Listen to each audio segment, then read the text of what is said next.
केरला के आदरणीय मुख्यमंत्री श्री पिनरई विजयन साहब, पंजाब के लोकप्रिय मुख्यमंत्री श्री भगवंत मान साहब, मंच पे मौजूद कई राज्यों के और कई पार्टियों के आज यहाँ पे आए हुए सभी नेतागण और मंत्रीगण और यहाँ पे आए हुए सभी भाइयों बहनों, आप सब लोगों को मेरा नमस्कार, सबको मेरा प्रणाम। मुझे लगता है आज इस देश को ये दिन भी देखना था। ये जंतर मंतर वो जगह है जहाँ पे इस देश की प्रजा सरकारों के एक्सप्लॉयटेशन से तंग आके यहाँ पे धरने प्रदर्शन करने आती है,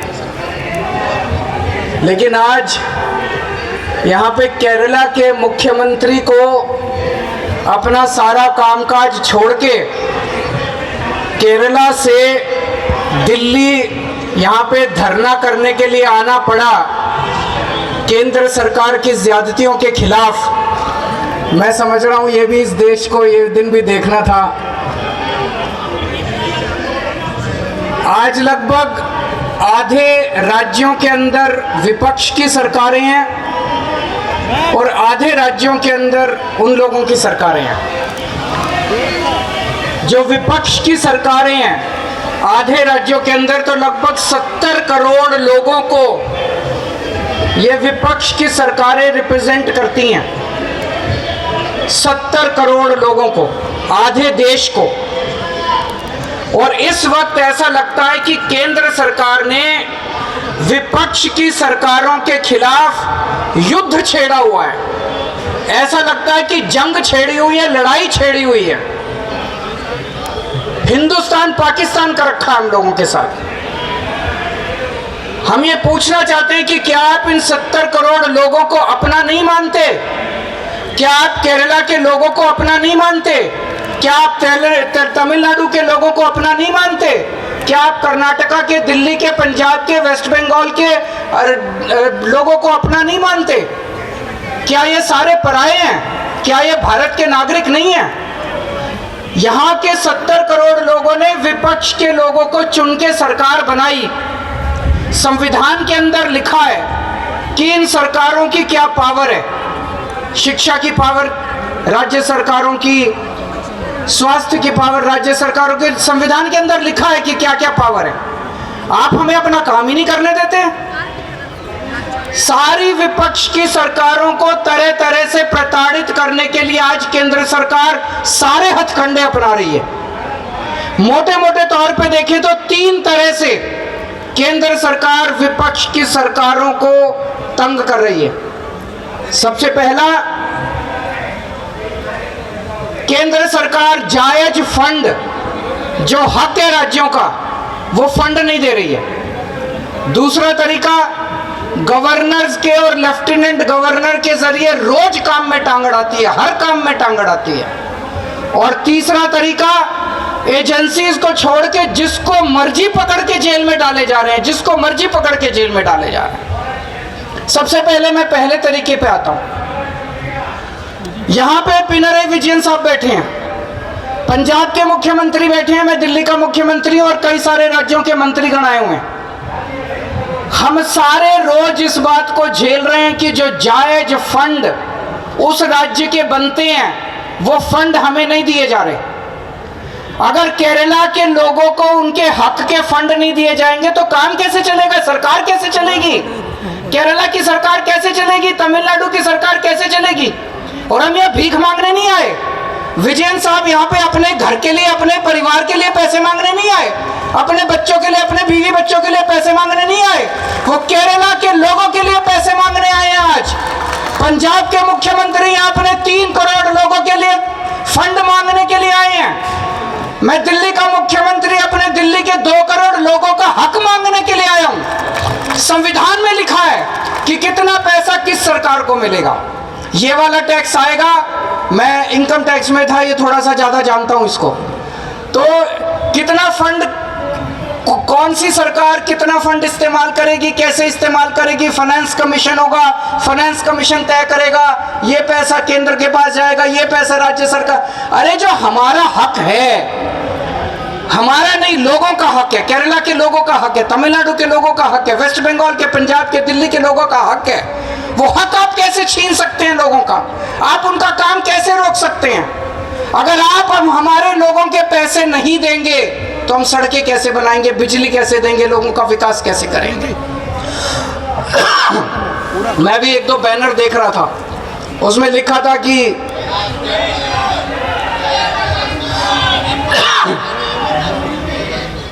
केरला के 8400 करोड़ रुपए रोके हुए हैं। और मान साहब से मैं थोड़े दिन पहले बात कर रहा था, पंजाब के भी 8000 करोड़ से ज्यादा फंड रोके हुए हैं। अब एक एक फंड, अभी पंजाब सरकार थोड़े दिन पहले सुप्रीम कोर्ट में गई कि हमारा पैसा रिलीज नहीं कर रहे। आरडीएफ का पैसा, आरडीएफ लगभग 4-5 हजार करोड़ बनता है, 5500 करोड़ रुपया आरडीएफ का, रूरल डेवलपमेंट फंड का पैसा इस्तेमाल रिलीज नहीं कर रहे। केरल भी गया, सुप्रीम कोर्ट की हेयरिंग अब अगले हफ्ते फिक्स हुई है और तुरंत केंद्र सरकार से फोन आ गया, आइए बैठ के बात करते हैं। तो हम छोटी छोटी बातों के लिए सुप्रीम कोर्ट जाएंगे क्या? ये क्या बदतमीजी है? आप अपना काम क्यों नहीं करते? हम हर चीज के लिए सुप्रीम कोर्ट के पास और भी तो बहुत काम है। सुप्रीम कोर्ट भरा हुआ है केसेस से, जनता के केसेस से। हम अपने फंड लेने के लिए भी, हमें फंड लेने के लिए जंतर मंतर पे आके बैठना पड़ेगा। आप लोगों को जान के ताज्जुब होगा, दिल्ली के लोग मिलके साल में 2 लाख करोड़ रुपए का इनकम टैक्स देते हैं, 2 लाख करोड़। और उस 2 लाख करोड़ में से बदले में दिल्ली के लिए हमें कितना पैसा मिलता है, गेस कर सकते हैं आप लोग? 2 लाख करोड़ रुपए हम केंद्र सरकार को देते हैं दिल्ली के लोग मिलके इनकम टैक्स में।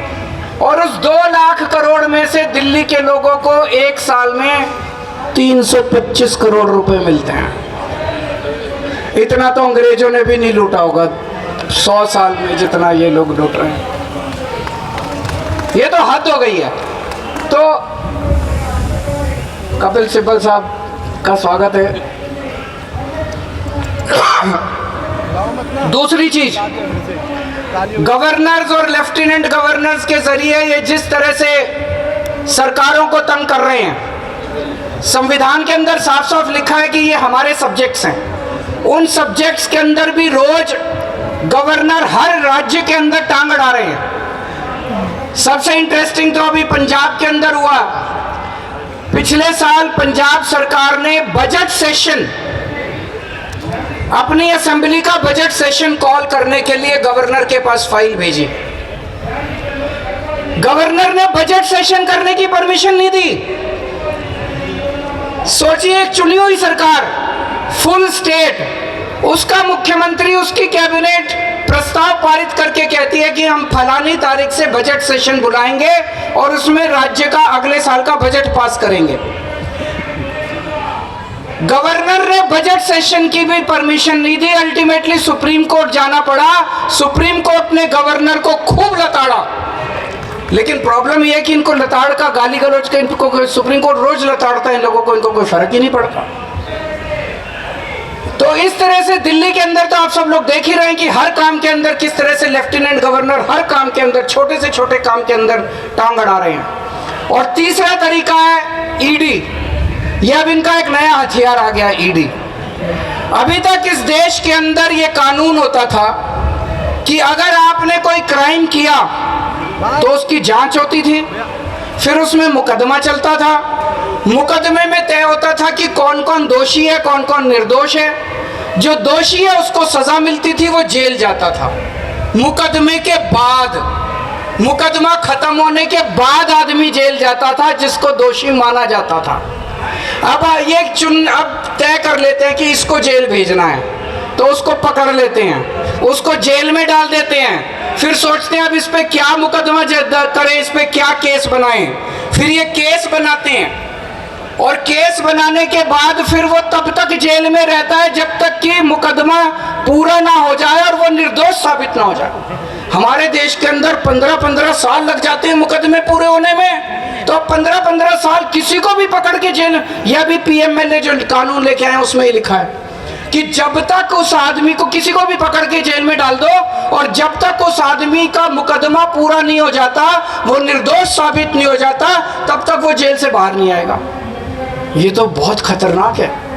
अभी हेमंत सोरेन साहब को इन्होंने जेल में डाल दिया, अभी तक उनके ऊपर कुछ भी साबित नहीं हुआ है, अभी उनके ऊपर मुकदमा नहीं चला है, अभी मुकदमा शुरू भी नहीं हुआ है, अभी जांच चल रही है। लेकिन अगर मुकदमे को 15 साल लगे तो हेमंत सोरेन साहब 15 साल जेल में रहेंगे। और ये तो किसी को भी कर दें, कल मुझे पकड़ के जेल में डाल देंगे, विजयन साहब को पकड़ के जेल में डाल देंगे, स्टालिन साहब को पकड़ के जेल में डाल देंगे, सीतारामैया साहब को पकड़ के जेल में डाल देंगे, सुखविंदर जी को, किसी भी को भी पकड़ के जेल में डाल देंगे और सरकार गिरा देंगे। हेमंत सोरेन साहब को जेल में डाला, उसके बाद 48 घंटे तक ये लोग तोड़ने की कोशिश करते रहे, जेएमएम को तोड़ देते हैं। ये तो भगवान का भला और जेएमएम वालों का महान है, जेएमएम वाले जो टूटे नहीं इनके सामने। तो ये अभी किसी भी को भी पकड़ के जेल में डाल देंगे, उसकी सरकार तोड़ देंगे और फिर अपनी सरकार बना लेंगे। ये क्या चल रहा है? कह रहे हैं केजरीवाल भ्रष्ट है। मैं पूछना चाहता हूं, मैंने दिल्ली में बिजली सस्ती, बिजली फ्री कर दी दिल्ली के अंदर, मध्य प्रदेश में, गुजरात में, उत्तर प्रदेश में सबसे महंगी बिजली मिल रही है देश में। तो बिजली फ्री करने वाला चोर है कि बिजली महंगी करने वाला चोर है? दिल्ली में मैंने सबका इलाज मुफ्त कर दिया, चाहे गरीब हो चाहे अमीर हो, सरकारी अस्पताल में चले जाओ, सबका दवा दारू सब फ्री। मध्य प्रदेश में, गुजरात में, उत्तर प्रदेश में चले जाओ, इतना महंगा इलाज, सरकारी अस्पतालों का बेड़ा गर्क कर दिया इन लोगों को। मैं पूछ रहा हूं, लोगों का इलाज फ्री करने वाला चोर है कि लोगों का इलाज महंगा करने वाला चोर है?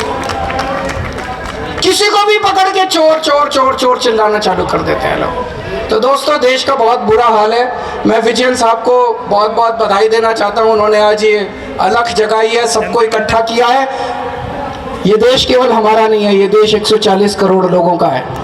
और आज मैं बीजेपी वालों को कहना भी चाहता हूं, समय का चक्र घूमता है, समय बड़ा बलवान है, अहंकार मत करो। भगवान ना करे कल समय का चक्र जब घूमेगा और तुम इधर होगे और हम उधर होंगे, कहीं ऐसा ना हो कि यही कानून तुमको खाने के लिए दौड़े उसके बाद। जय हिंद।